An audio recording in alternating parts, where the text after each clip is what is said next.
Les invito a que tengamos una palabra de oración. Padre amado, te damos gracias por la bendición de un día nuevo. Gracias por este lugar donde nos permites congregarnos, por los hermanos quienes se dan cita a este lugar. Gracias por tanta bendición inmerecida que tú has derramado sobre nosotros ya en lo poco que va de día. Ayúdanos a reconocer tu presencia en medio de nosotros y a actuar conforme a esa conciencia. Ayúdanos a entender tu grandeza sobre nuestras vidas y a reconocer toda la bendición, la compasión, la gracia inmerecida que tú derramas sobre nuestras vidas todos los días. Perdónanos, mi Señor, por las instancias en las cuales te fallamos, por nuestra ingratitud, por nuestra actitud cambiante, mi Señor. Ayúdanos cada día a ser mejores hijos tuyos, a vivir conforme a la conciencia de que tú moras en nosotros y que somos nosotros portaestandartes de la salvación. Ayúdanos a vivir de modo que todos quienes nos rodean puedan entender nuestro testimonio aún sin palabra y puedan entender que tú estás sobre nosotros como poderoso gigante.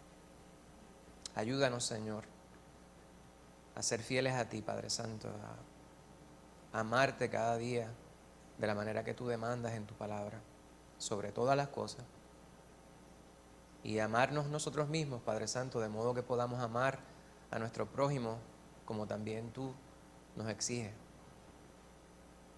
Mira la palabra que vamos a estudiar, ayúdanos a adentrarnos en ella, danos sabiduría, danos entendimiento para poder comprender el mensaje que tú nos muestras a través de tu palabra. Que podamos, más allá de las palabras, poder internalizar tu mensaje para nuestra vida. Y que sea esta la brújula que nos ayude siempre a caminar, siempre en tu dirección. Mira aquellos quienes no están con nosotros, Padre Santo. Sabemos que hay muchos quienes están en distintas actividades, Padre Santo, las cuales ya han planificado. A Tito, a Lori, a Josué, Lorimar y los nenes allá en Bayamón. A Juan, te pedimos por él, Padre Santo, en su trabajo durante el día de hoy. Te pedimos por el hermano Héctor, quien se excusó, no se sentía bien. Mira a aquellos, Padre Santo, quienes desconocemos su paradero, Padre Santo. Sé propicio a su necesidad también el día de hoy. Acompaña a Millo y a Angie allá en su viaje, Padre Santo, protégeles. Permite que puedan disfrutar junto a sus nietos, a sus familiares. Pero quédate también con nosotros. Y mira a aquellos quienes no podrán llegar por circunstancias que nosotros desconocemos. También te imploramos que tú les alcances en el día de hoy. Todo te lo imploramos dándote gracias en el nombre de Cristo Jesús. Amén. Bueno, Daniel, ¿cómo estás? Le bendiga. Bienvenido.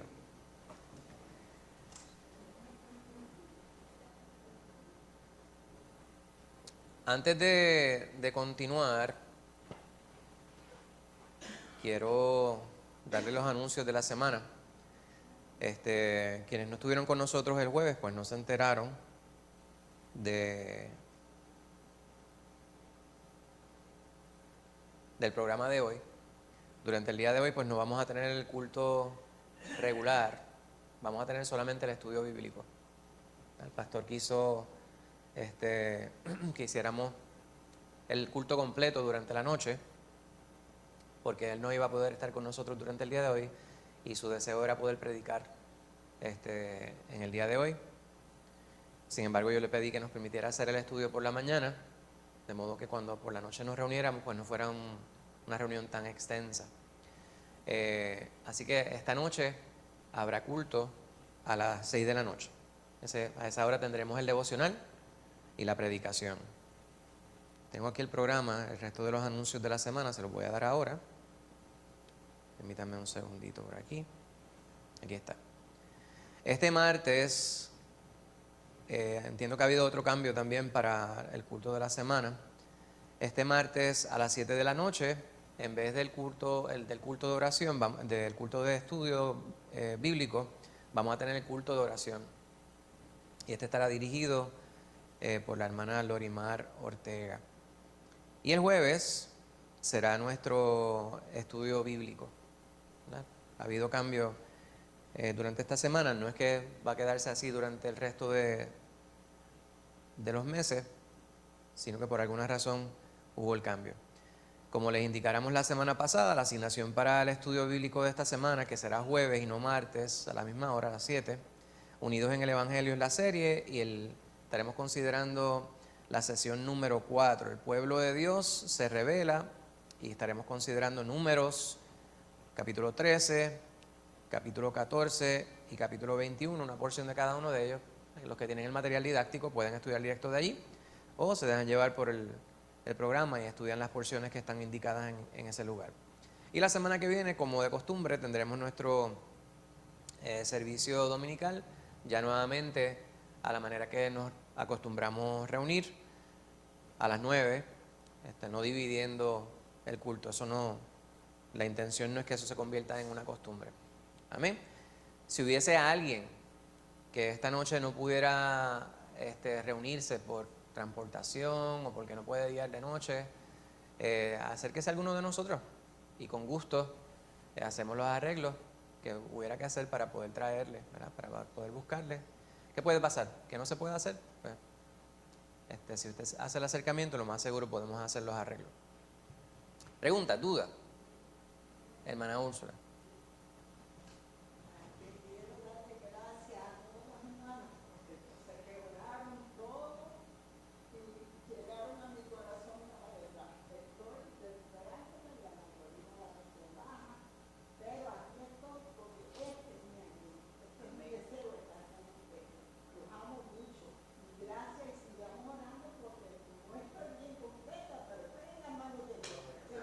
Amén, amén. Gloria a Dios. Le damos gracias por eso. Y sabemos que hay mucho más que hacer todavía, ¿verdad? Pero lo importante es que estamos aquí, estamos en las manos del Señor y reconocemos que su grandeza está sobre nosotros. Así que le damos gracias a Dios por la salud que le da a mi suegro. Hoy vamos a considerar Moisés y Josué. La semana pasada estuvimos hablando sobre Jetro y Moisés. Jetro dijimos que era ¿quién? ¿Qué relación tenía Jetro? Jetro era el suegro de Moisés, el suegro de Moisés, Jetro. Y habíamos dicho que una particularidad respecto a Jetro era que él no necesariamente era del pueblo de Israel. ¿Cuál era la función de Jetro?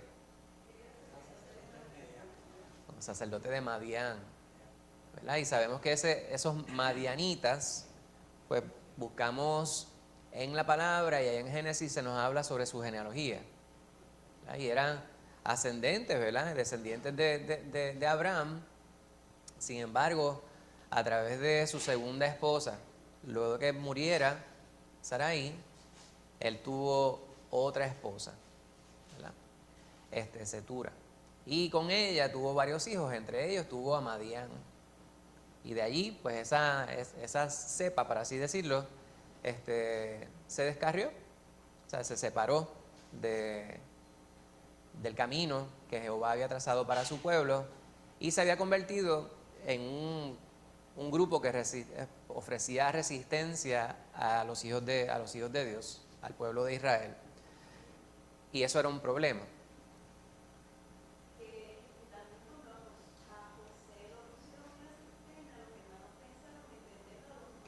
Correcto, amén.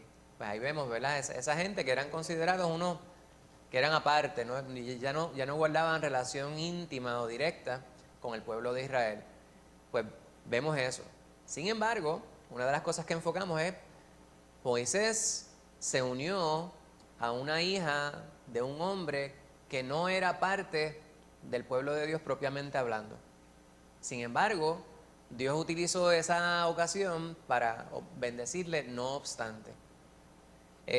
Aquí hablamos de los yugos desiguales, ¿verdad?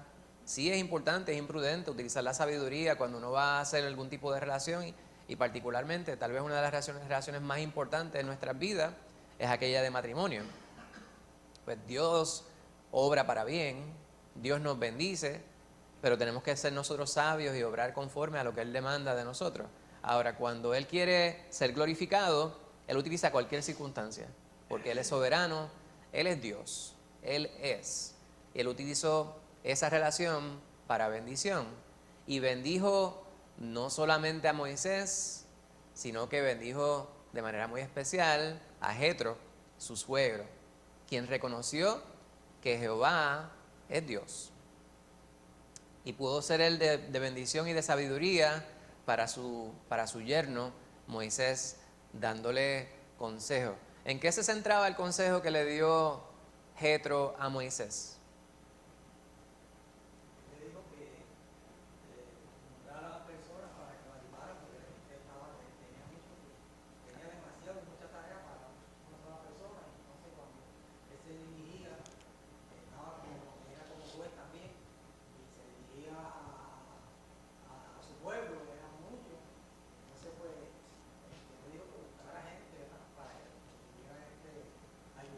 Amén, amén. Muy bien.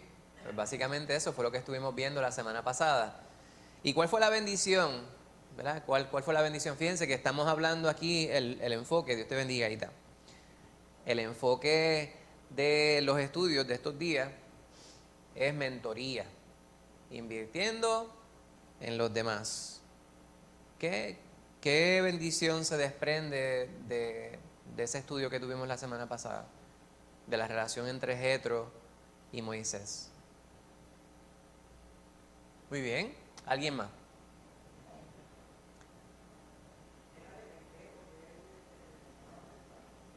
Amén. Estuvimos hablando sobre la importancia de ser viejo. Ya hablamos sobre esa palabra, ¿verdad? No envejeciente. La palabra envejeciente dijimos que es una palabra que es como decimos en castellano, un misnomer. Desde que usted nace, usted es envejeciente porque usted está envejeciendo. Desde que nace, por lo tanto, mis nietos son envejecientes. Y son menores que yo, por supuesto. Sin embargo, el término salubrista es viejo, los viejos. Hay gente que no le gusta esa palabra. Yo no voy a ir sobre lo que estábamos hablando la semana pasada de nuevo. Y vimos cómo es que el término viejo no es un término ofensivo, ¿verdad? Depende cómo las palabras se digan. Sin embargo, es un honor poder llegar a viejo. Hay un refrán, ¿verdad? Nosotros hablamos mucho sobre el refranero popular. Dicen, el que no coge consejo, no llega a viejo. Pues hay algo bueno en poder llegar a viejo. Ahora, si usted puede llegar a viejo siendo temeroso de Dios, habiendo sido bendecido por Dios, en vivir una vida conforme a lo que Él demanda, y aún si conociéramos nosotros a Dios luego de viejos, el ser viejo ya toma un significado aún más importante. No obstante, y esto lo digo como una observación muy particular, una observación muy propia mía, personal, de mi persona. Aún aquellas personas quienes no han conocido al Señor pueden recibir conocimiento y pseudo sabiduría, digo pseudo, ¿verdad? Porque la verdadera sabiduría es el temor de Jehová, pero una pseudo sabiduría por los años vividos. Hay algo que la gente llama la escuela de la vida o la universidad de la vida. Personas quienes, y por eso es que las personas les asombra cuando la juventud en muchas instancias mira con reservas la sabiduría de los ancianos.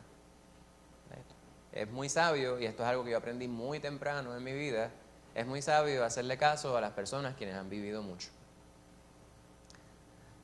No siempre lo mejor es uno saber. Un buen sustituto para uno saber mucho es rodearse de gente que sabe. Por eso es que el refrán que dice nadie aprende por cabeza ajena es solamente literalmente correcto. Sin embargo, de manera figurativa, que es la manera que por lo general se quiere expresar, no es correcto.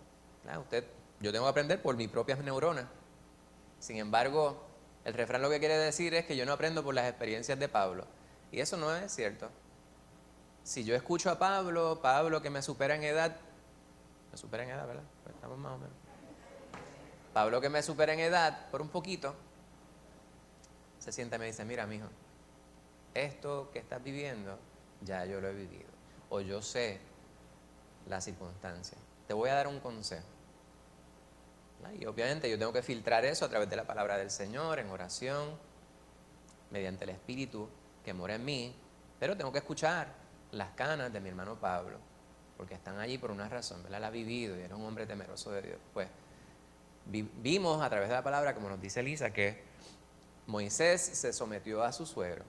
Moisés era el líder máximo, humanamente hablando, de un pueblo poderoso, del pueblo de Dios, no de un pueblo de Dios, de el pueblo de Dios. Y Moisés era el líder. Sin embargo, cuando se acercó a su suegro, se inclinó ante él y le besó. Y esto era en forma de humillación, de humildad, ¿verdad? De sometimiento a su suegro.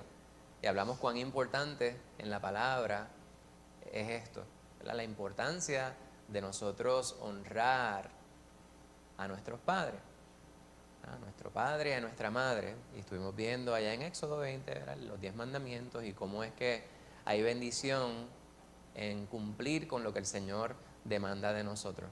Pues hubo gran bendición y mucho aprendizaje en observar esa relación entre esos dos varones, Jetro y Moisés. Hoy vamos a estar viendo algo, una pizca de la relación entre Moisés y Josué. Y la realidad es que la porción habla sobre mentoría, pero la porción que tenemos para estudiar, para considerar en la mañana, no habla sobre la relación entre Moisés y Josué. Todo eso es la periferia, lo de alrededor de lo que vamos a estudiar. Hay muchos pasajes que ustedes muy bien deben conocer respecto a la relación entre Moisés y Josué. Una de las cosas que sabemos respecto a Josué tenía que ver con su carácter. Josué era hijo de ¿quién? De Nun. ¿Quién era Nun? El papá de Josué. Es lo que conocemos en la palabra. Josué era hijo de Nun. Y una de las cosas que yo decía hace muchos años, y el pastor siempre me lo recuerda, que yo hacía esto, y pues, era una manera que yo a veces recuerdo las cosas, yo decía, la palabra dice que nunca se apartaba del templo, del tabernáculo, ¿verdad? Ese era Josué, ese era su carácter. Él quería estar siempre en la presencia de Dios. Era un varón fiel, leal. Lo sabemos porque siempre que Moisés tenía alguna particularidad, alguna misión, algo que cumplir, siempre era Josué el que le acompañaba. Entonces el otro día también el hermano Pablo, creo que era que estaba subrayando que cuando fueron los espías a reconocer la tierra prometida, la mayor parte de ellos regresaron escamados, como decimos en el campo, excepto dos. ¿Quiénes eran esos dos quienes llegaron como Josué y Caleb? Esos dos. Ellos llegaron con una actitud correcta, con una visión correcta, porque no es que nosotros seamos imprudentes, no es que nosotros no reconozcamos el peligro, no es que nosotros seamos temerarios. Hay algo diferente entre ser valiente y ser temerario. ¿Alguien sabe la diferencia? ¿Alguien me puede dar un ejemplo? Karina.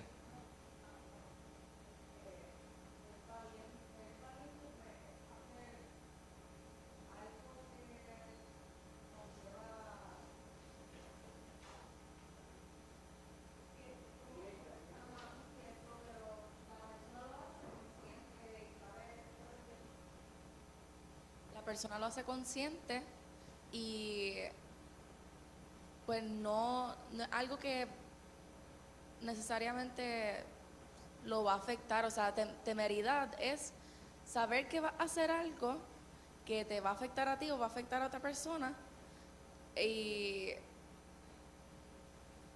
como quiera hacerlo. Muy bien, muy bien. ¿Alguien quería añadir a eso? Exacto, exacto. ¿Verdad? Yo creo que hay un concepto, Gerardo.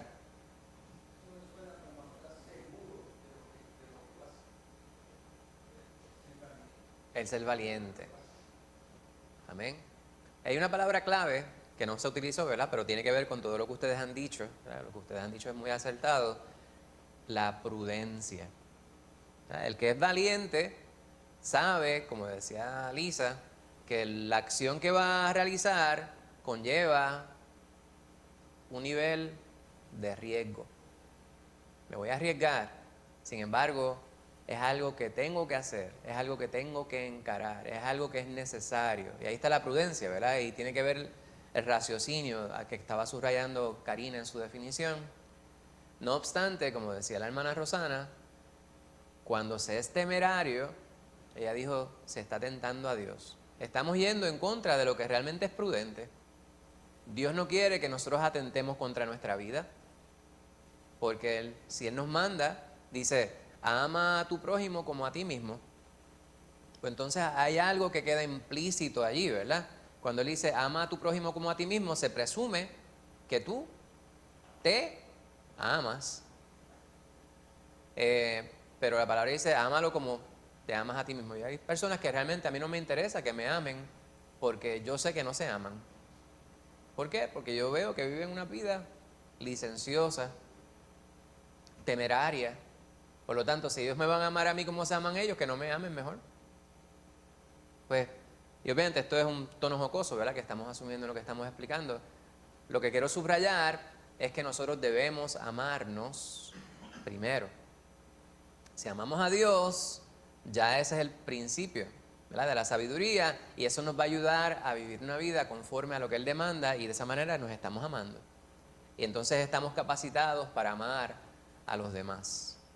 Pues vemos en la palabra del Señor cómo es que todas estas cosas se hilvanan, ¿verdad?, cómo todas van interconectadas. Pues en la relación entre Moisés y Josué, tenemos que ir a la periferia, al resto de la palabra para saber, pero algo importante es que sepamos cuál era el carácter, la personalidad de Josué. Él era valiente, no era temerario, era juicioso, era aplicado, era leal, era humilde, era manso. Y estoy seguro que si ustedes van allá a Gálatas 5:22 e identifican la lista que presenta Pablo respecto al fruto del Espíritu, podemos identificarlas todas y sus paralelos en la persona de Josué. Pues lo que vamos a ver aquí no es necesariamente la relación de mentoría, sino más bien el mandato que le diera Jehová a Moisés respecto a la designación de Josué como el sucesor. Pero aquí hay algo bien importante, ¿verdad? Algo que tenemos que ver en el entrelínea es que Dios espera que nosotros entendamos que nosotros no vamos a estar sobre la tierra ejerciendo las funciones que tenemos de manera perpetua. Una idea que muchas veces nosotros esbozamos es que el que es pastor no deja de ser pastor. Sin embargo, sabemos que hay instancias en las cuales tiene que haber un relevo. No solamente como se presenta en el pasaje que vimos la semana pasada, ¿verdad?, la delegación. Por ejemplo, el pastor no está con nosotros cuando se tiene que ir de vacaciones porque el pastor es un ser humano y merece tener un tiempo de asueto para él y para su familia. Pero recientemente se fue de trabajo con otra responsabilidad, porque eso también es bíblico, ¿verdad? El que es líder en la iglesia también puede tener una función secular. Pablo, por ejemplo, se dedicaba a hacer ¿qué? Seguro, ¿verdad? Como tiendas así como Capri, fundaba Capri y Me Salvé. No, tiendas de campaña. Hacía casas, ¿verdad? De algún tipo de material. Tiendas. Cuando se reunió con Priscila y Aquila, aquellos dos siervos también, él hacía tiendas. Pues, si es bíblico, este asunto de pastores a tiempo completo, a tiempo parcial, el que es pastor es pastor. Todo pastor es pastor a tiempo completo. Sin embargo, dado que el trabajo agota, pues es necesario delegar y es necesario descansar. Pues para eso hace falta varones quienes estén dispuestos también a sustituir en el momento que sea necesario. De eso estuvimos hablando la semana pasada, pero esta semana hablamos sobre la sucesión. Cuando hay un lugar donde hay una persona de manera perpetua y no prepara a otros para poder fungir en su misma labor en el momento que falte, entonces se crea una situación delicada. Y muchas veces puede que algunos de ustedes sepan, ¿verdad?, de congregaciones donde estaba el pastor vitalicio y nunca se preparó a otro. Y el pastor vitalicio se tuvo que ir o murió y la iglesia, la congregación, se diluyó. Se fueron unos para un sitio, otros para otro sitio, y esa obra que se estaba realizando en ese lugar se limitó. Pues para evitar eso tenemos que ir a la palabra y ver cómo nos revela la forma correcta. Y me parece que este es uno de los pasajes que nos ayuda a entender, a internalizar cuál es ese proceder, cuál es esa forma de trabajar dentro de la iglesia para lidiar con la necesidad de la sucesión. Pues ahí tienen los otros 4 estudios. La semana pasada fuimos sobre los títulos que vamos a estar considerando a través de estas próximas semanas, el resto de este mes y tal vez el principio del próximo. Pues la idea central del estudio de hoy es orienta y discipula a los que vienen después de ti. Básicamente lo que les estuve mencionando hace un momento. También les menciono esto, ¿verdad? Nosotros no somos eternos sobre la tierra, ¿verdad? Nuestra alma es eterna, pero nosotros como personas no lo somos. Así que es necesario preparar a aquellos quienes van a estar ejerciendo la función que nosotros ejercemos ahora. Y esto es necesario y se puede aplicar a distintas facetas de nuestra vida. En el contexto que vamos a considerar en la Biblia, estamos hablando sobre el liderato en la iglesia.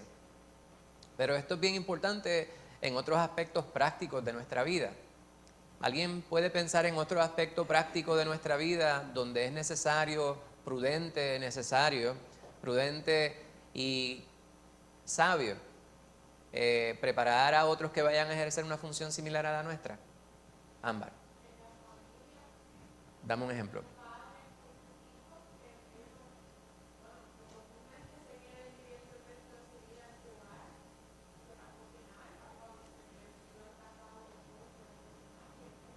Amén.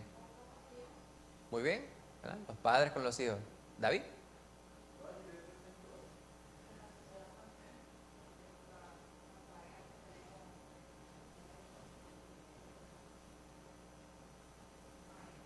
En los trabajos, ¿verdad? En los trabajos seculares, correcto. En los trabajos seculares. Lisa. Paje.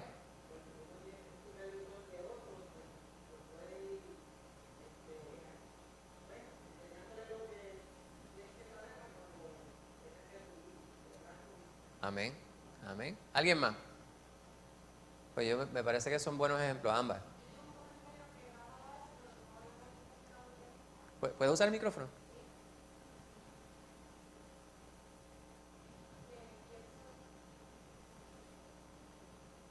Pensando que algo también es bien importante, específicamente en el ámbito cristiano, pero en todos los ámbitos de nuestra vida, que sí hay maestros, pero que a veces hace falta gente que esté dispuesta a trabajar. No es fácil tú tratar de dejar un sucesor cuando no hay nadie que quiera hacer tu responsabilidad, y a veces en la iglesia estamos acostumbrados a que, pero el maestro hace eso, solo hace él, el pastor se encarga de esto, y cuando el pastor o el maestro no estén, ¿quién se va a encargar?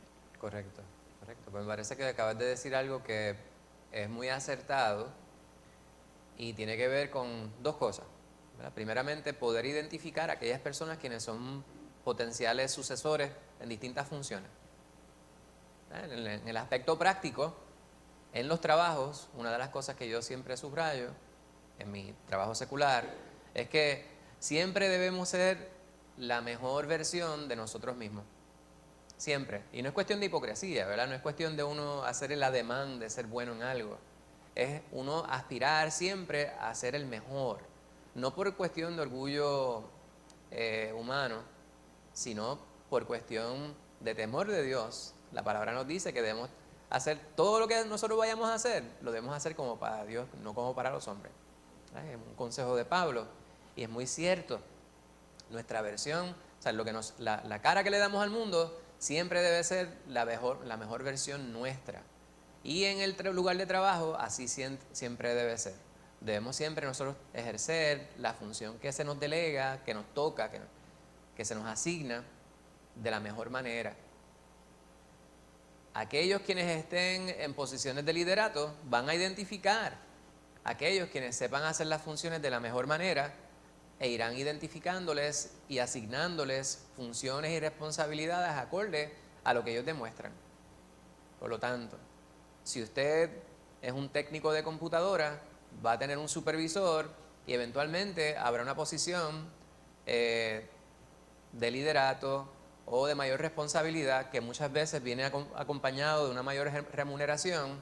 ¿A quién nosotros pensamos que le van a dar la función?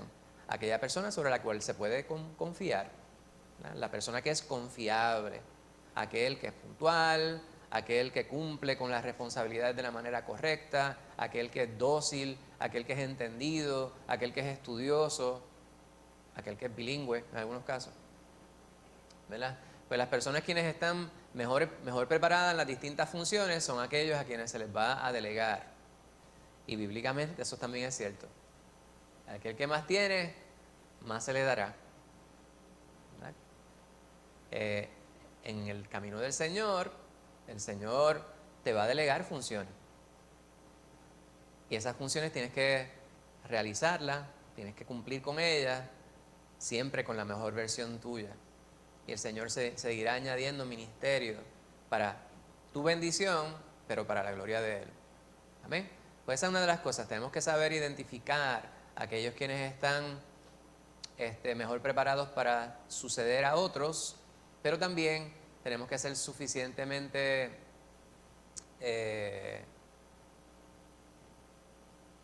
prácticos como para nosotros cumplir con aquello que se nos delega. Amén. Responsables, tal vez es la palabra. Pues vamos a ir directo al pasaje que nos compete. Vamos a estudiar en Números 27. Números 27, vamos a ver los versículos del 12 al 23. En esta porción vamos a leer los primeros 5 versículos de esa asignación. ¿Alguien que quiera leer esa porción? Karina Andrea.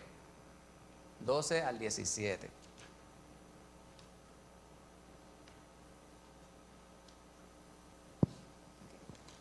Jehová dijo a Moisés: sube a este monte Abarim y verás la tierra que he dado a los hijos de Israel.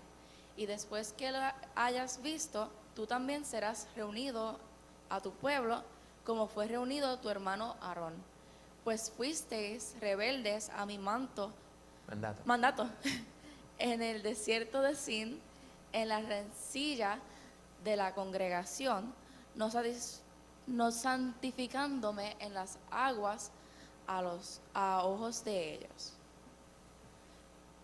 Estas son las aguas de la rencilla de Cades en el desierto de Sin. Entonces respondió Moisés a Jehová diciendo: ponga Jehová, Dios de los espíritus de toda carne, un varón sobre la congregación, que salga delante de ellos y que entre delante de ellos, que los saque y los introduzca, para que la congregación de Jehová no sea como ovejas sin pastor. Amén. Muchas gracias, Karina Andrea. Les voy a pedir que vayan unas cuantas cuadras hacia la izquierda, capítulo 20 de Números. Allí se habla sobre este pasaje, sobre esto a lo cual se está haciendo alusión, referencia en esta porción que leyera Karina. Números 20. Algunas Biblias tienen como perícopa agua de la roca. Y sobre esto se habla mucho, ¿no? Se habla sobre, y recientemente yo creo que la hermana Casimira, cuando estábamos hablando sobre las características de Moisés, que alguien estaba diciendo era manso, era muy manso, y dice que no había otro como él, ¿verdad?, sobre la faz de la tierra en comparación con su mansedumbre. Pero la hermana Casimira identificó varias instancias en las cuales su mansedumbre no era lo que sobresalía. Casualmente, este es uno de los pasajes, ¿verdad? Vemos nosotros que Moisés no siempre fue fue completamente manso. Pablo, ¿te iba a mencionar algo?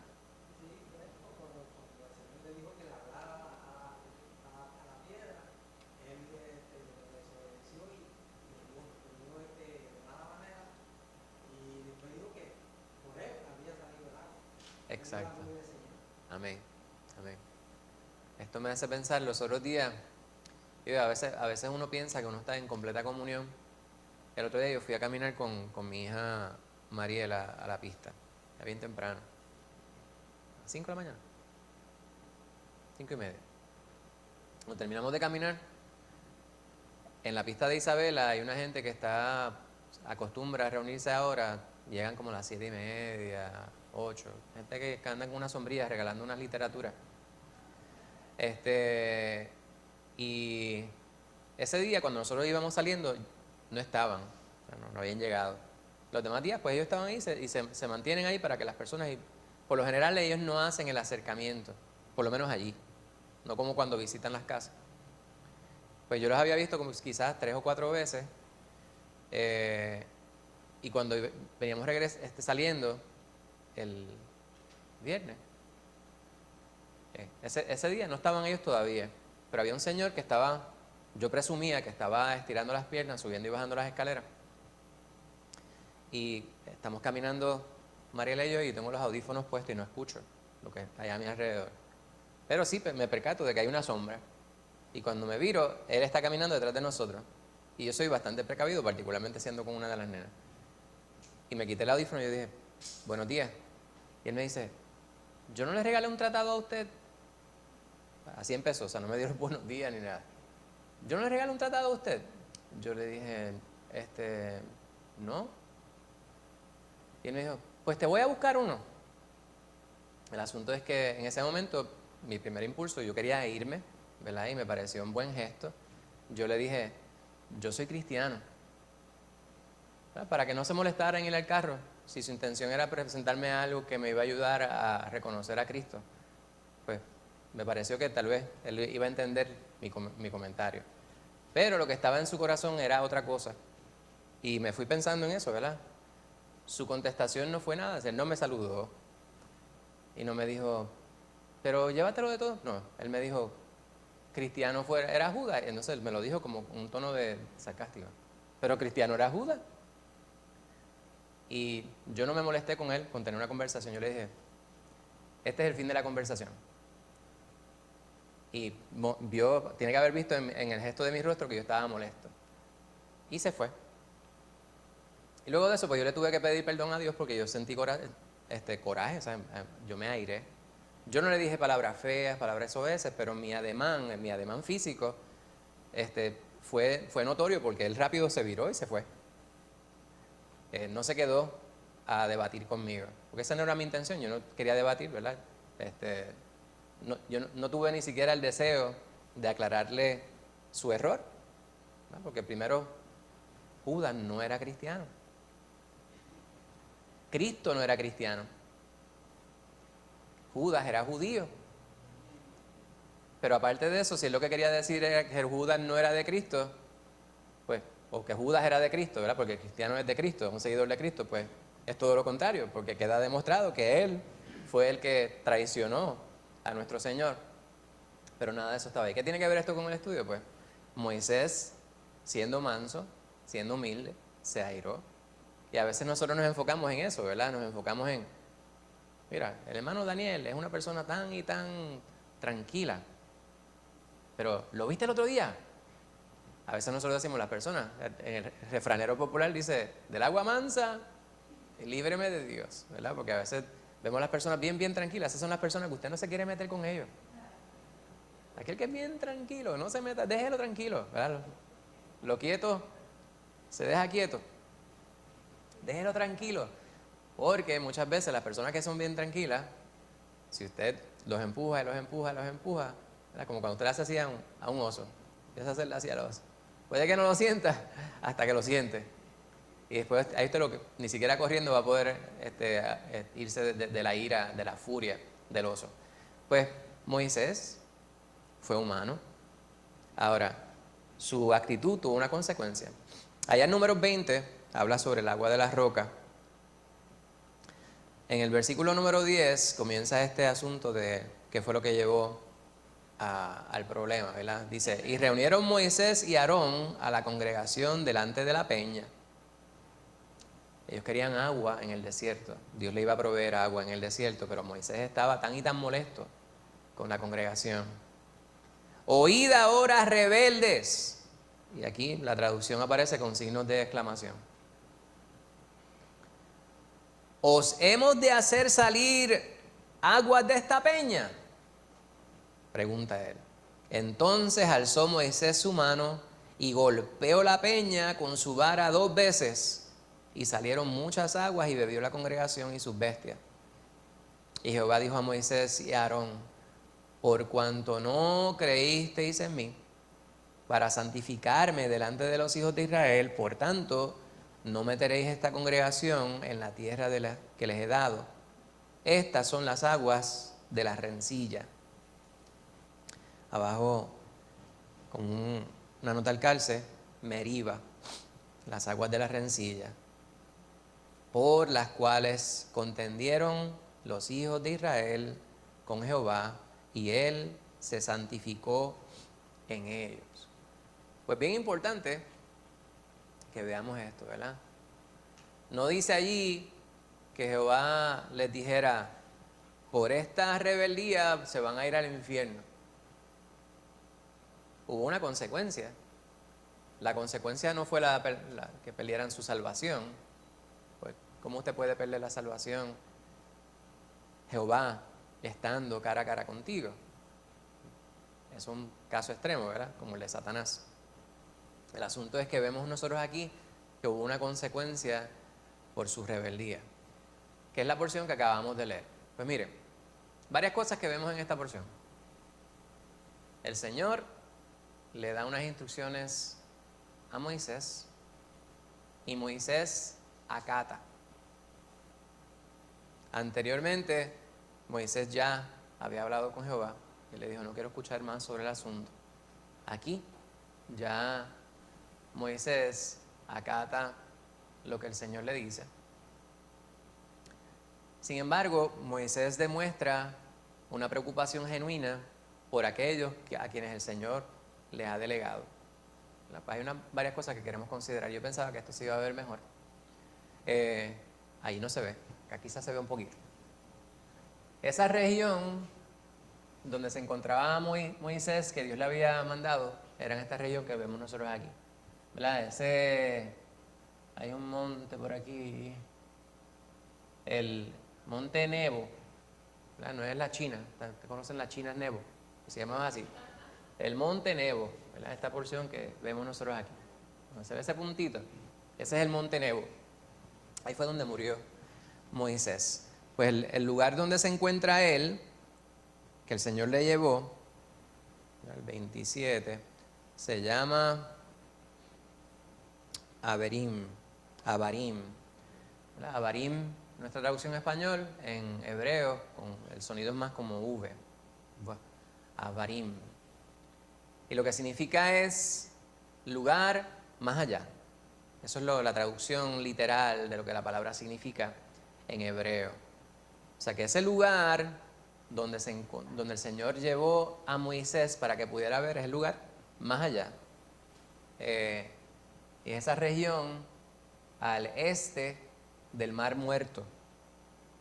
Por aquí sería el lugar donde entrarían eventualmente los hijos de Dios cuando cruzarían el Jordán. ¿Verdad? Pues aquí. Pues por acá estaría Moisés cuando el Señor le estaba dando las instrucciones y le estaba diciendo, mira la tierra, pero debes saber que no vas a entrar. Para este tiempo ya Moisés está prácticamente solo, ¿verdad? Su hermano Aarón, que le acompañó por tanto tiempo y fue una pieza clave en la obra que Dios le hubiese encomendado, ya había muerto. Ya Moisés tendría unos 120 años aproximadamente, llevaría 40 años en esta misión que Dios le diera para llevar al pueblo a la tierra prometida. Y aquí, en este momento clave, el Señor le dice qué es lo que va a suceder. Pues varias cosas que quiero que consideremos ahí. Primeramente, y ya hemos detallado un tanto, el error de este varón, de este líder. Los seres humanos, una de las cosas que es parte de nuestra naturaleza es que no somos infalibles, no somos perfectos, no somos completamente correctos, ¿verdad? Cometemos errores y a veces nuestros errores son terribles.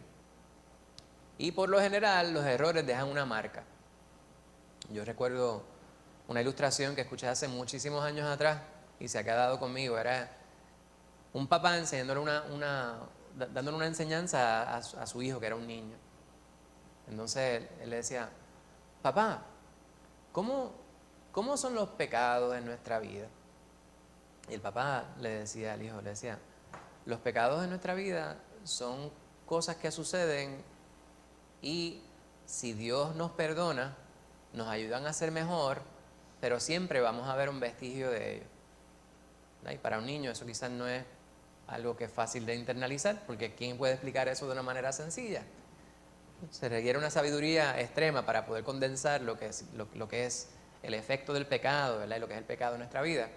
Pues para ilustrarle, el nene se quedó así mirando medio pasmado, ¿verdad? Como nosotros decimos, ¿qué rayos fue lo que dijo? Pues buscó una tabla, un tablón, pedazo de madera. Le dice: búscame ese pedazo de madera, tráeme la bolsa con los clavos y el martillo.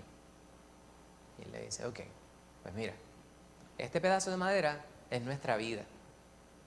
Y cada uno de los clavos es un pecado. Y comenzó a colocar clavos. Colocó 20, 30, 40 clavos sobre aquel pedazo de madera. Ustedes han visto pedazo de madera pulido, bonito, usted lo pinta o lo pone el color que usted quiera, y usted comienza a colocarle clavos. Sabemos que los clavos no siempre van a ir derechos, algunos van a ir virados, algunos van a ir torcidos. Colocó muchos clavos sobre aquel pedazo de madera y le dice: ahora vamos a quitar los clavos. Cada vez que tú quitas un clavo, significa el pecado que Cristo Jesús te ha perdonado. Y en nuestra vida es así, ¿verdad? Y quitaron todos aquellos clavos que habían colocado anteriormente. Y algunos que habían entrado virados, pues habían quitado pedazos de madera. Y así lo quitaron. Y él le dice: ¿ves el pedazo de madera? ¿Cómo compara con cómo estaba antes? Le dice: pues antes estaba bonito, estaba pulido, y ahora tiene muchos boquetitos. Y ahora tiene pedazos de astilla saliendo por aquí y por allá. Y él le dice: pues así es nuestra vida. Antes estábamos como Dios quería. El pecado vino a marcar nuestra vida, ¿verdad? Vino a profundizarse en nuestra vida, pero el Señor, por su benevolencia, por su gracia, por su perdón, retira el pecado de nuestra vida. Sin embargo, siempre va a quedar la marca del pecado. Si usted era una persona quien bebía en exceso, ¿verdad? En Puerto Rico le llaman borrachón. Si yo era un borrachón, puede que el Señor me haya sacado de allí, me haya perdonado. Sin embargo, usted puede estar en el Señor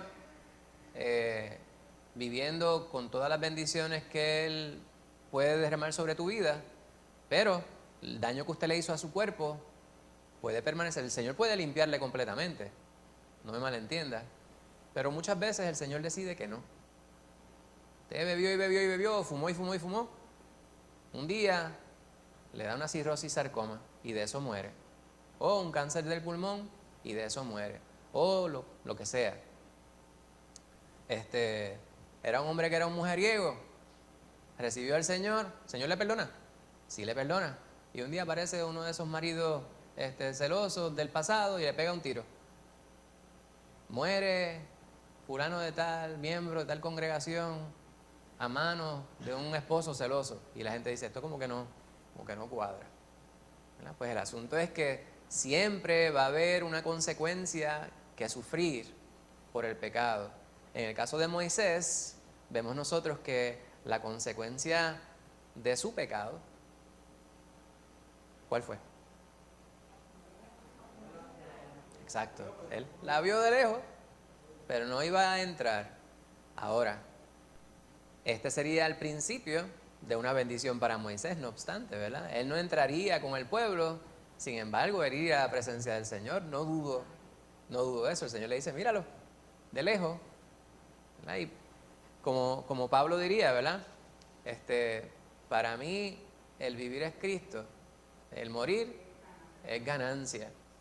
Pues él no vería la tierra prometida, pero vería al Señor cara a cara. Él estaría en la presencia del Señor desde ese momento, ¿verdad? Y vería a su hermano de nuevo, porque Aarón ya estaba esperando por él. Amén. Aarón y María, los hermanos de Moisés. Pues, y tantos otros. Pues vemos nosotros que hay una consecuencia de nuestros errores. Pues ese fue el error que se nos menciona de él.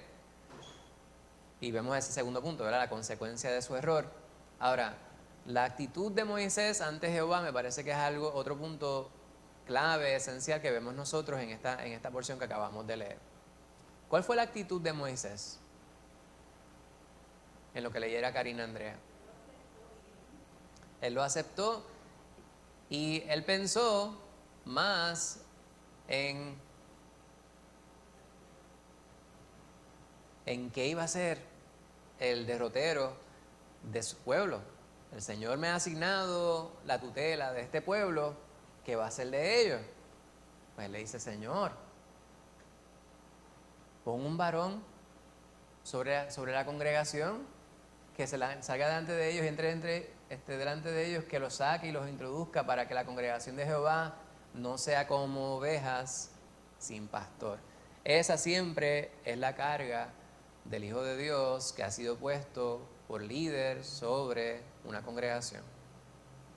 Y sé que es nuestra propia carga, ¿verdad? Estamos hablando del líder de la iglesia, sin embargo, nosotros tenemos funciones que pudieran ser paralelas. En nuestras familias, por ejemplo, los hijos crecen, se mudan, se casan, pero no dejan de ser hijos de uno. Y uno quisiera, ¿verdad? Uno trata de no inmiscuirse en sus asuntos, pero uno está orando todo el tiempo, Señor, bendice, les acompaña, les cuida, les protege. Y está siempre, todo el tiempo, rogando por las vidas de ellos, por nuestros familiares, por nuestros seres queridos, por nuestros compañeros. Pues el corazón del Hijo de Dios siempre está buscando el bienestar de aquellos a quienes ama. Amén. Pudimos haber dicho muchísimas otras cosas de este pasaje, pero quería enfocarnos en algo en particular. Vamos a ir a la próxima porción que se encuentra en estos 3 versículos, versículos 18 al 20, de Números 27. Rosana, muchas gracias por leer esa porción. Y Jehová dijo a Moisés, toma a Josué, hijo de Nun, varón en el cual hay espíritu, y pondrás tu mano sobre él, y lo pondrás delante del sacerdote Eleazar y delante de toda la congregación, y le darás el cargo en presencia de ellos, y pondrás de tu dignidad sobre él, para que toda la congregación de los hijos de Israel le obedezca. Amén. Aquí hay varias cosas, ¿verdad? Y parecería algo bastante lineal, que no hubiera que profundizar demasiado en ello. Sin embargo, sí vemos varias cosas que sirven de bendición y que podemos nosotros analizar dentro del contexto que acaba de leer, de la pasaje que acaba de leer mi hermana Rosana. Una de ellas tiene que ver con la presentación de manera pública de aquellos quienes están comprometidos con la obra. O sea, no debe haber un servidor de Dios que esté oculto trabajando tras bastidores. No es que eso no suceda, ¿verdad? Porque hay instancias en las cuales nosotros hacemos algo, la palabra nos dice que tu mano derecha no sepa lo que hace tu mano izquierda, ¿verdad? En lo que respecta a la ofrenda. Hay instancias en las cuales nosotros podemos hacerle bendición a otros sin que la gente se entere, porque la bendición y la gloria es para el Señor. Sin embargo, en la obra del Señor, aquellas personas quienes van a tener un impacto sobre el testimonio de la congregación como tal, deben ejercer su función de manera pública, que todo el mundo lo sepa. Eso provee varios elementos que ayudan y son de bendición en la obra. Una de ellas es, primero, que la persona tiene que mostrar un compromiso, ya está comprometida. Si yo soy maestro de la palabra, pues obviamente tiene que ser de manera pública, porque es que maestro de la palabra, a menos que sea todo el tiempo, ¿verdad? Había por correspondencia. Antes estaban las clases estas que eran por correspondencia. Usted recibía un panfleto, lo estudiaba, trabajaba unos elementos, ¿verdad? Unos ejercicios, etcétera, lo enviaba por correo. Eso era la educación a distancia de antes, que era por correo. Era educación a distancia, pero se le llamaba por correspondencia. Y usted no sabía quién era el maestro, o si había un maestro, ¿verdad? Quizás había un grupo de personas quienes estaban trabajando con unos materiales didácticos, y así se ofrecían cursos completos, universitarios incluso. Pues el maestro de la palabra en la iglesia tiene que ser alguien que usted conozca. O sea, no puede ser este asunto por correspondencia. Usted puede aprender cosas por Google y qué sé yo qué, pero el formato que ha creado Dios, que es bíblico, es que aquellos quienes van a enseñar la palabra tienen que tener contacto con aquellos quienes la van a recibir. Pues este es uno de los principios. El otro es que se delega una autoridad de manera pública también. Por lo tanto, aquellos quienes ven la presentación de aquel sobre quien se delega, se pueden someter. Y aquí está lo que le dice el Señor a Moisés. Le dice, pondrás de tu dignidad sobre él. La palabra dignidad en hebreo, que es el idioma en el cual aparece este pasaje, se puede traducir también autoridad. Autoridad o fuerza. Pues esto es bien importante, ¿verdad? Porque como vemos nosotros cuando Pablo le escribe a Timoteo, a que nadie tenga en poco, ¿verdad? Tu juventud. O sea, que nadie te menosprecie, que nadie te tome, te eche en cara el que tú eres más joven que ellos. Porque la autoridad que se delega sobre ti no es autoproclamada, sino que es una que es divina, una que viene de parte de Dios. Pues en este caso, este era un pueblo que conocía a Moisés. Eso no dice mucho, ¿verdad? Porque ese mismo pueblo había estado en Egipto, habían sido rescatados, vieron a Moisés partir, ¿verdad? A Moisés no, ¿verdad? Dios a través de Moisés partir el Mar Rojo, abrir el Mar Rojo y caminar ellos en seco. Vieron como Dios utilizó a Moisés y les mandó el maná, las aves para que comieran, agua en el desierto, la columna de nube, la columna de fuego. Y todos estos prodigios de parte de Dios eran realizados y Moisés era el que se comunicaba directamente con Dios. Sin embargo, este era un pueblo de dura cerviz. En español, cabeciduro. Cabezones, dice el hermano Pablo. Pues así mismo eran ellos.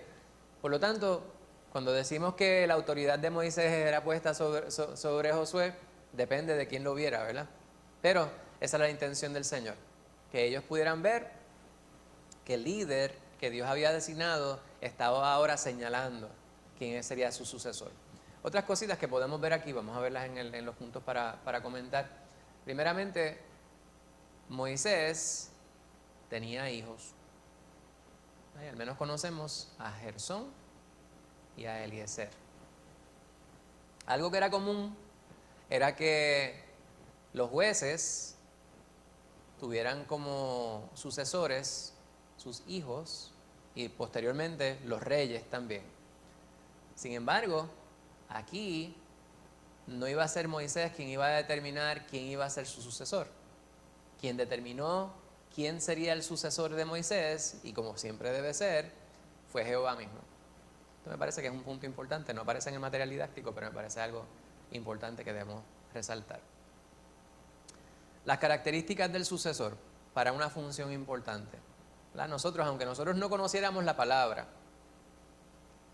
hay personas quienes quieren ver ciertas características en una persona que les vaya a representar o que vaya a ser la persona que tome las riendas de una función importante luego de que ellos no estén.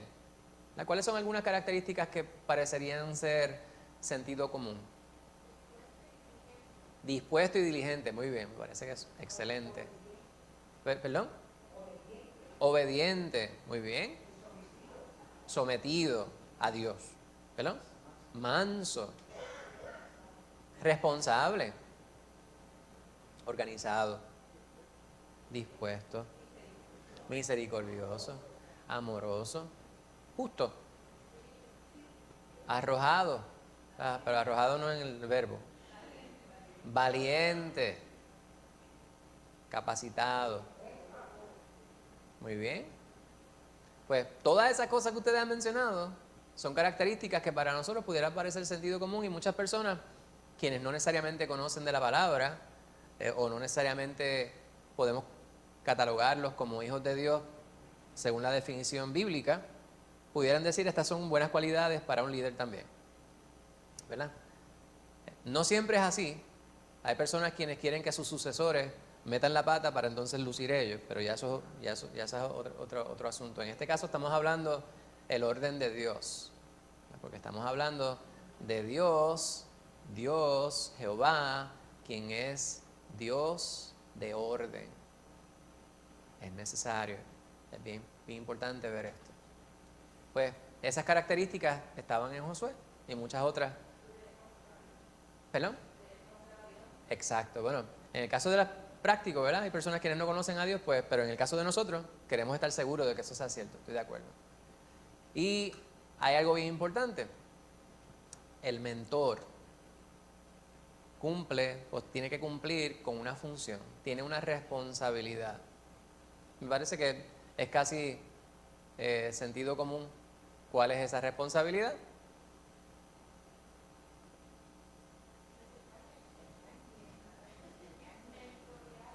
Amén. Amén. Mentorearlo, si es orar por él. También. Muy bien. Dar el ejemplo. Pues todas esas cosas era necesario que Moisés cumpliera. Y la realidad es que a este punto, ya cuando vamos hacia atrás en la palabra, vemos que sí, ¿verdad? Josué tuvo la gran bendición de ver el poder de Dios obrando sobre la vida de Moisés y cómo él se permitía ser utilizado por Dios. Hay instancias en las cuales uno recibe una bendición grande de sabiduría de otros sin que el otro te diga algo, mirando solamente. Hay personas quienes son buenos observadores, ¿verdad? Hay distintos campos profesionales donde se practica algo que se llama shadowing, ¿verdad? Pues en la medicina sucede mucho, pero muchísimas otras profesiones, hasta en la educación, donde hay personas quienes tienen la bendición de tener un mentor, una persona que acepta que esa persona sea el contrario del mentor. Se llama protégé, viene del francés. En español no sé si es mentorado, no sé. Protégé es una palabra que se utiliza en inglés, en español, en francés. Puede ser no como el carro. Pues el protégé es aquel que está siendo mentoreado y debe estar dispuesto a observar. Y es bendecido considerando qué es lo que hace su mentor. En el caso de Josué, esa fue una gran bendición. Vio cómo Dios utilizaba a Moisés y absorbía, ¿verdad? Por su capacidad de observar y su diligencia, su disposición, todas las cualidades que ustedes mencionaron. ¿Vamos bien? Aprendiz, muy bien, esa es la palabra, el proteger, el aprendiz. Correcto. No. Me parece que esto, lo que dice el hermano Pablo, es algo que nos faltaba decir en esta porción, ¿verdad? Se menciona a Eleazar. Perdón. Ámbar, estoy contigo ahora. Eleazar era el sacerdote, y el hermano Pablo presenta algo que me parece que es muy importante. A diferencia de la comunicación con Dios con Moisés, Josué tendría que tener a Eleazar como intermediario. Consultaría con Eleazar y con el Urim y el Turim, lo cual vamos a mencionar dentro de un momento. Ámbar Coral. Gracias, Pablo.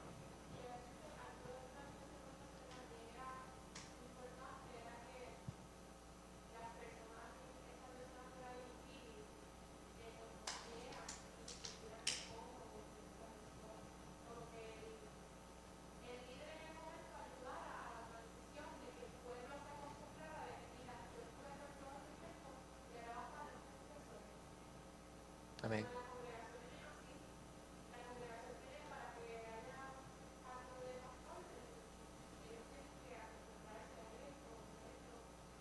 Correcto. Amén. Amén. Me parece que todo eso es muy importante. ¿Algo más que ustedes quieran comentar? David.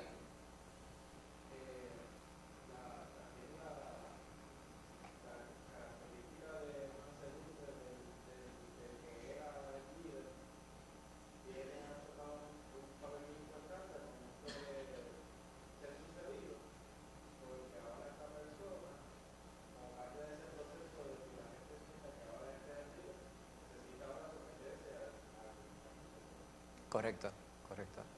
Todos estos puntos me parece que son muy esenciales para nosotros poder internalizar el aspecto práctico para nuestra vida de lo que es la palabra, ¿verdad? Siempre subrayamos la importancia. Usted se acerca a la palabra y es bendecido por el mero hecho de poder leerla. Sin embargo, si usted no la puede internalizar y no está dispuesto a practicarla, a ponerla en práctica, entonces la bendición no ha surtido la bendición completa. 21 al 23. Lo voy a leer yo rapidito. A menos que alguien... Ámbar Coral lo quiere leer. Él se pondrá delante del sacerdote Eleazar y le consultará por el juicio del Urim delante de Jehová. Por el dicho de él saldrán y por el dicho de él entrarán él y todos los hijos de Israel, con él y toda la congregación. Y Moisés hizo como Jehová le había mandado, pues tomó a Josué y lo puso delante del sacerdote Eleazar y de toda la congregación. Y puso sobre él sus manos y le dio el cargo como Jehová había mandado por mano de Moisés. Amén. Aquí hacemos la transición, comenzando con el comentario que hiciera mi hermano Pablo respecto a cuál sería una de las diferencias entre el liderato de Moisés y el de Josué. Y era la manera que se iban a comunicar con Dios. Ahí está el punto del sacerdote y habla sobre el Urim, ¿verdad? Nosotros en otras ocasiones hemos hablado sobre el atavío del sumo sacerdote. Entre muchas cosas que tenían ellos como parte de su vestimenta estaba el efod, ¿verdad? Que era esta pieza que utilizaban en el pecho, y sobre eso había un pectoral que tenía estas 12 piedras representando las tribus de Israel. Pero entre ellos, cerca del corazón, dos de ellas estaban el Urim y el Turim. No se nos dice mucho sobre esto, ¿verdad? Sin embargo, sí sabemos por otros pasajes en la palabra que se utilizaban para poder consultar cuál era el designio de Jehová respecto a ciertas decisiones que se iban a tomar. Algunas personas dicen que eran dos piezas, pero la palabra Urim y Turim son plural. Cada una de ellas están en el plural. Es como si dijéramos, no piedras, sino piedras.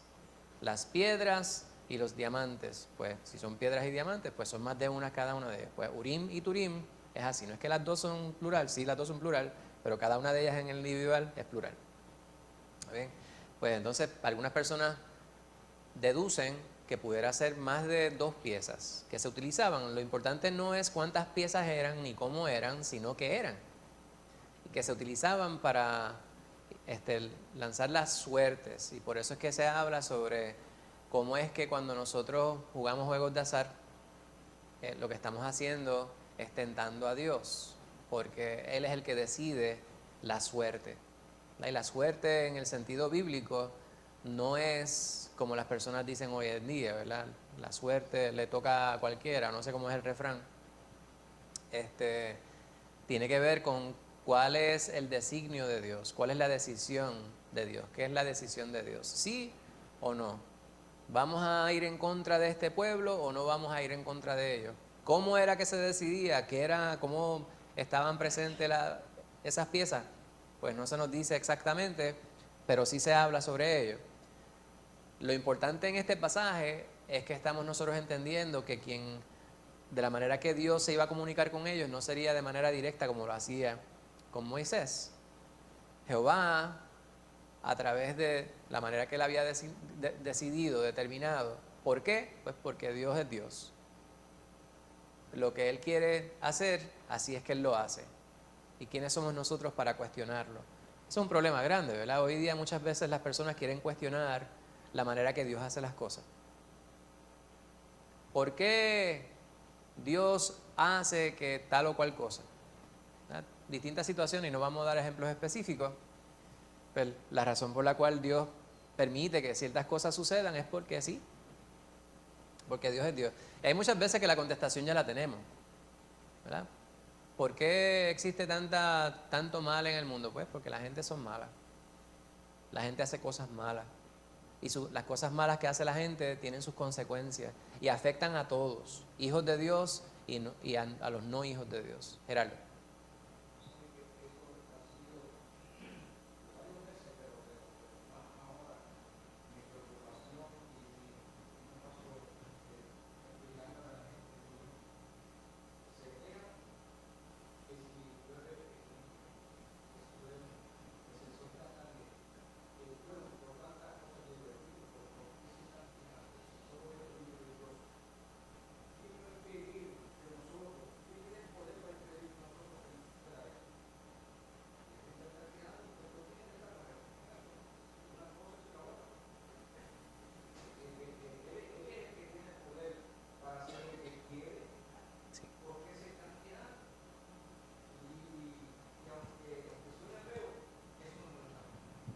Pues, nos debe indignar. El día que perdamos la capacidad de la indignación, pues hay un problema. Y la realidad es que la misma palabra nos dice, queriendo hacerse sabios, se hicieron necios. Las personas quieren muchas veces explicar las cosas desde su perspectiva, pero sin tomar en cuenta a Dios. El cambio climático. Dios no tiene que ver con el cambio climático. Lo único que Dios tiene que ver con el cambio climático es que nos dio un mundo el cual está regido por ciertas leyes que son físicas. Hay una ley que es espiritual, que es la de Él, pero todas las cosas las hizo perfectas. Las personas a veces dicen, ¿ves que la ciencia es más que Dios? No, es que Dios creó la ciencia. Y Él ha sido tan y tan bueno que ha creado un mundo que se puede computar matemáticamente. ¿Verdad? ¿Cuánta fuerza ejerce la atmósfera sobre nuestro cuerpo? Eso hay un número para poder calcularlo. Y eso se utiliza para usted saber cuánta fuerza se necesita para transportar un vehículo de un lugar a otro. Y la fuerza como tal, hay una fórmula para usted poder utilizarlo. Y eso se llama la ley de la física, ¿verdad? Se llama física. Y usted sabe, dependiendo de la fuerza que hay que ejercer, sabe cuánta energía necesita. Entonces, para saber cuánta energía, si usted sabe la energía, tiene que saber el tipo de combustible y cuánto combustible y cuánto usted va a inyectar y cuál debe ser la combustión que se ejerce, en qué momento. Y todas estas cosas que usted dice, la mitad de esas cosas yo las creo por fe, pues yo también, ¿verdad? Pero son cosas que se pueden computar matemáticamente. ¿Cómo nosotros nos comunicamos? ¿Verdad? El hecho de que usted me pueda escuchar ahora, usted no está escuchando mi voz, usted lo que está recibiendo es una vibración que ejerce mis cuerdas vocales y mueven el medio que hay entre usted y yo, que es el aire, y usted lo recibe en su oído interno, entonces usted lo decodifica en su cerebro. Todas esas cosas las podemos decir, yo las puedo articular porque están escritas y el Señor nos permite entenderlas y internalizarlas porque Él lo ha creado de esa manera. Nosotros alteramos ese balance. Y al alterar ese balance, pues se crea un problema, el cual tiene una consecuencia, el cual no tiene que ver nada con Dios. Tiene que ver conmigo metiendo la mano en lo físico o pretendiendo ir por encima de lo espiritual y afectando lo que Dios ha creado. Pues cuando las personas nos cuestionan, ¿dónde estaba Dios cuando tal cosa sucedió, cuando murió fulano de tal? Hay veces que las personas lo dicen, ¿verdad? Porque su desespero, un momento de angustia. Sin embargo, muchas personas simplemente lo comunican porque lo que están subrayando es su propia necedad. Monedita, usted había levantado la mano.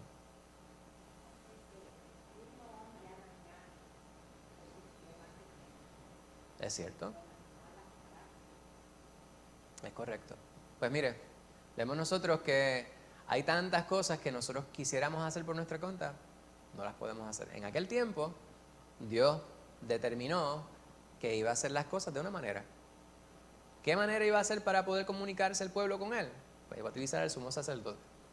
Josué, líder, no como Moisés. ¿Por qué? Porque sí.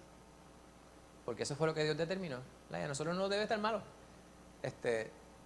el otro día estaba, no sé, creo que estábamos comprando mi esposa y yo, y se nos hacía tan difícil decidir, tiene que ver con unas losas. El problema a veces que tenemos es que vivimos en una suma abundancia, una extrema abundancia. Y usted no sabe qué escoger. Tengo aquel, el otro, mira esta forma, estos colores y qué sé yo qué. Hay lugares donde la gente no tiene que escoger, simplemente no hay. O si hay, es este. ¿Te quieres este? No, pues no hay. Y así es bien fácil para algunas personas, ¿verdad? Dime que yo tengo que comprar me lo llevo. Pero hoy día hay tantas cosas de lo mismo. Voy a comprar un par de zapatos, que si son puntiagudos, que si son anchos, que si son con el frente abierto, que si cerrado, que si de qué color, que si con taco, que si... Y usted dice, ¿cuál de ellos? Entonces va y lo compra, y cuando se lo lleva para su casa dice, este no me gusta, me hubiese comprado de aquel otro. Pues el ser humano, si se le permite escoger, siempre va a escoger mal. O sea, nunca va a escoger necesariamente lo mejor. Estoy quizás exagerando, ¿verdad? Pero por lo general eso es el problema. En las cosas que son importantes, debemos nosotros preferir que sea Dios el que elija. Pues Dios eligió por ello. Esta es la manera que va a hacer. De eso nos está hablando el hermano Pablo hace un momento. Pues sería Él el que les hablaría sobre qué es lo que Dios demanda para la congregación. Y Moisés se sometió a Dios, hizo lo que el Dios le mandó que hiciera y lo hizo público, según habíamos hablado anteriormente, por todas las razones que habíamos indicado. Pues mencionamos, Dios es ordenado, incluso en lo que es referente o relevante a las leyes físicas. La ciencia, no hay ningún tipo de contradicción entre la ciencia y Dios. ¿Por qué? Porque las ciencias le pertenecen a Dios. Dios creó la ciencia. ¿Qué es la ciencia? Pues el entendimiento de cómo es que funcionan las cosas. Obviamente, no todas las cosas las vamos a entender, porque nuestra mente no llega a la mente de Dios, pero Él nos ha dado la mente de Cristo para que podamos entender aquello que sí es importante en el sentido espiritual y lo podamos internalizar y vivir acorde con eso. Amén. Pues sí es importante tener a quien esté entre Dios y nosotros. Hoy día nosotros no dependemos de alguien, ¿verdad? Yo oro por ustedes y estoy seguro que ustedes oran por mí. Y si yo necesito consejo, yo puedo ir a cualquiera de ustedes y decirle, hermano, hermana, yo tengo esta situación. ¿Usted podría escucharme y darme un consejo? Y estoy seguro que la contestación sería sí. Sin embargo, aparte de eso, y mucho más importante que eso, nosotros tenemos un intermediario. ¿Cómo se llama? Cristo Jesús, el Hijo de Dios. Y Él está todo el tiempo allí. Tenemos el Espíritu Santo morando en nosotros, que sabe qué es lo que nos hace falta. Y si no tenemos palabras para comunicárselas a Dios, Él nos da palabra para poder orar al Señor. Amén. Que by the way, el jueves fue el culto de oración y fue un culto maravilloso, fue un culto precioso. Y en nuestro corazón está, algunos días, no tiene que ser todos los jueves, ¿verdad? Pero los días de oración, si hay alguno de ustedes que no puede guiar de noche, se le hace difícil, vamos a comunicarnos para ver si podemos ayudarnos mutuamente. No siempre se podrá hacer necesariamente, pero no dude en ocupar a su hermano, no dude en ocupar a su hermana, porque si decimos que estamos para eso, si estamos para apoyarnos mutuamente, entonces si no nos permitimos la ocasión de hacerlo, como que hay algo como que no cuadra, ¿verdad? Como que, no sé si me estoy explicando, ¿verdad? Como que el mensaje como que no llega completamente. Esto está en mi corazón mencionárselo. Pues fue un culto muy bonito, bendecido completamente por Dios. Pues, y ese día el Señor está con nosotros, nos ayuda a orar, a interceder los unos por los otros y a ser bendecidos por la palabra. Y esta parte es bien importante. Y yo no sé si escogí las palabras correctas, ¿verdad? Cuando yo hablo de autonegación, estoy hablando sobre un concepto, una idea que quisiera que fuera la misma que Jesús utiliza cuando nos dice que si queremos ir en pos de Él, debemos negarnos. Al que quiera venir en pos de mí, niéguese a sí mismo, tome su cruz y sígame. ¿Qué significa negarse a sí mismo? ¿Alguien que me pueda decir? Ir en contra de la voluntad de la carne, de los deseos de la carne, ¿verdad? No considerarse a uno primero. David.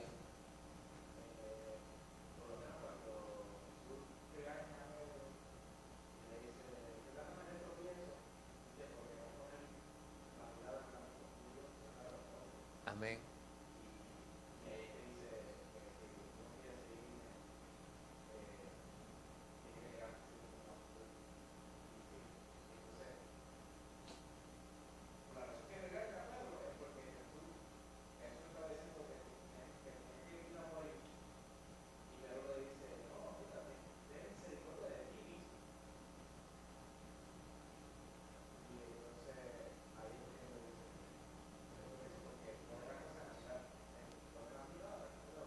Exacto.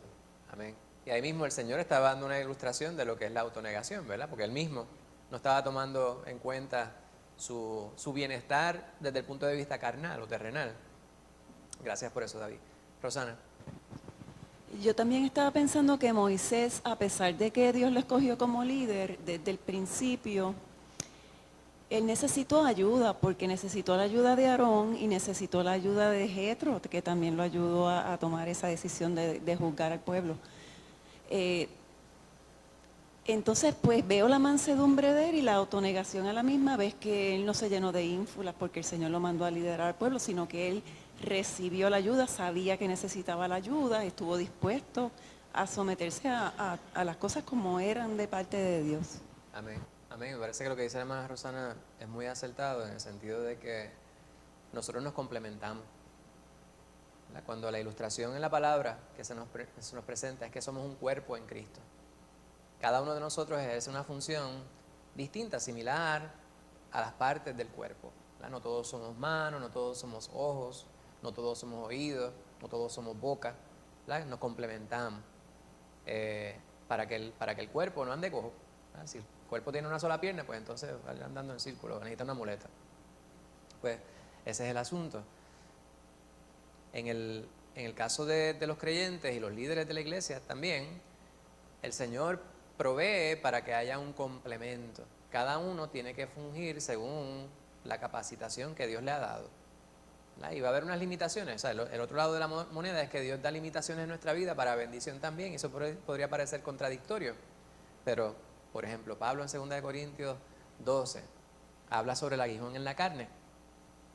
Es algo que le molestaba, es algo que le afectaba. Hay distintas teorías respecto a lo que era, pero no es tan importante saber exactamente lo que era, sino que había algo que le era un impedimento o le era un obstáculo y le molestaba sobremanera al punto de que él le pidió en 3 ocasiones a Jehová, a Dios, que lo quitara de él. Y el Señor le contestó: bástate mi gracia, porque mi poder se perfecciona en tu debilidad. Y así sucede en nuestra vida, ¿verdad? Si nosotros nos llenamos de ínfulas, como dice la hermana Rosana, pues entonces eso va a ser un obstáculo para nosotros poder ejercer apropiadamente o efectivamente la labor que Dios nos ha encomendado. En el caso de Moisés, él se sometió completamente al Señor, se enfocó en la necesidad del pueblo que Dios le había encomendado e hizo correctamente acorde con la humildad que Dios espera de parte de sus hijos. Gloria a Dios, que mucho hemos hablado en poco tiempo. ¿Algo que usted quiera añadir, preguntar, corregir? ¿Alguien? ¿No? Úrsula.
Es una excelente elección, estoy de acuerdo.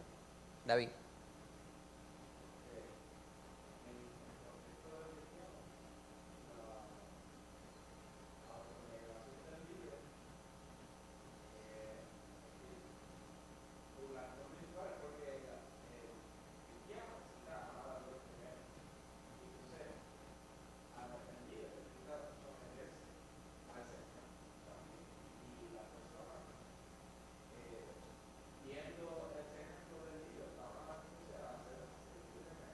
Amén.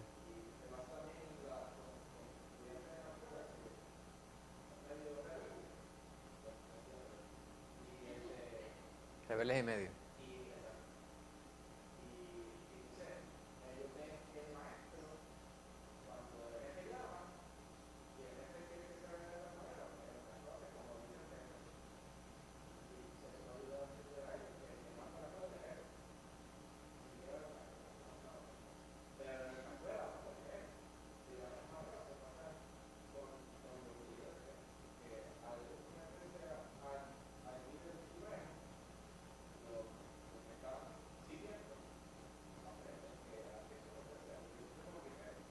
Muy bien. Me parece que la palabra va más allá incluso, ¿verdad? La palabra nos dice, nos exhorta a no tener mayor concepto de nosotros que el que debemos tener. O sea, nosotros sabemos nuestra fortaleza y nuestras debilidades, nuestras deficiencias, pero también la palabra nos manda a que nos sometamos los unos a los otros, ¿verdad? Y viendo a los demás como superiores a nosotros mismos. Y en nuestra cultura eso es contradictorio, ¿verdad? Es algo dificilísimo para las personas.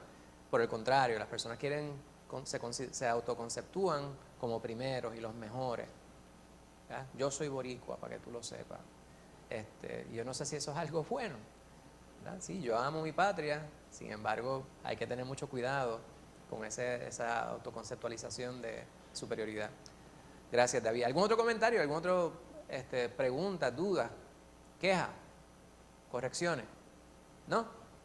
Pues les voy a invitar a que tengamos una palabra de oración. De esta manera damos por terminado esta porción de nuestro servicio, recordándoles que hoy a las 6 de la noche estaremos aquí para el devocional y la predicación, ¿verdad? Si hubiese alguien que no tuviera transportación y gustara comunicarse conmigo, trataremos de ver de qué manera podemos hacer los arreglos para que pudiéramos estar juntos. La mayor parte, bueno, los pastor y su esposa llegaron de viaje, ellos querían estar durante el día de hoy, pero habían ya incurrido en un compromiso con José Luis y Daniela allá en Bayamón y están en la iglesia de ellos, pero van a estar aquí en esta noche y quisieran ver a la congregación.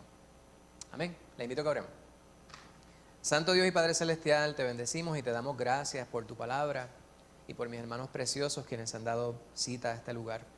Te imploro, mi Señor, que esta palabra que hemos estudiado, tú la grabes en nuestra mente, en nuestros corazones. Que tú nos ayudes, Padre Santo, a ser cada día más como tú quieres que seamos, mi Señor, como tú demandas que seamos, como tú exiges que seamos. Perdónanos nuestra ingratitud, perdónanos nuestra rebeldía, Padre Santo, y ayúdanos a estar siempre en la actitud correcta. Mira este lugar, Padre amado, donde estamos reunidos. Cada día ayúdanos más y más a santificarlo, a hacer como tú quieres, mi Señor, fuera de aquí, pero aún más cuando estamos aquí. Que aquí estemos embelesados, Padre Santo, por tu presencia. Que las palabras que salen de nuestra boca, Padre Santo, sean a conciencia de que tú estás aquí. Tu palabra nos dice que donde haya 2 o 3 reunidos en tu nombre, ahí estarás tú, mi Señor. Te imploro, mi Dios, que eso nunca se nos olvide y que siempre tengamos constancia de ello y que siempre tengamos constancia de nuestra gran fortuna y la gran bendición de que eso sea así en nuestras vidas. Nos disponemos a salir de aquí en este momento. Te pido, mi Señor, que tú nos protejas en el camino, que tú bendigas a nuestras familias, que tú nos des palabra para aquellos quienes están en necesidad. Mira aquellos quienes no pudieron llegar, mi Señor, si hubiese alguno enfermo, te pedimos sanidad para su vida. Si hubiese alguno triste, confundido, mi Señor, ayúdales en su necesidad. Sé propicio cada necesidad en este día, te imploramos, por los méritos de Cristo, mi Señor. Mira a los que andan de viaje, Padre Santo, bendíceles también y tráeles pronto y con bien. Y especialmente te pedimos, mi Dios, por el servicio de esta noche, que seas tú manifestándote con poder y bendiciendo a todos los que estén presentes, mi Señor, y a todos los que escuchen la palabra. En el nombre de Cristo Jesús te imploramos estas cosas. Amén. Que Dios les bendiga, hermanos. Pueden ir en paz.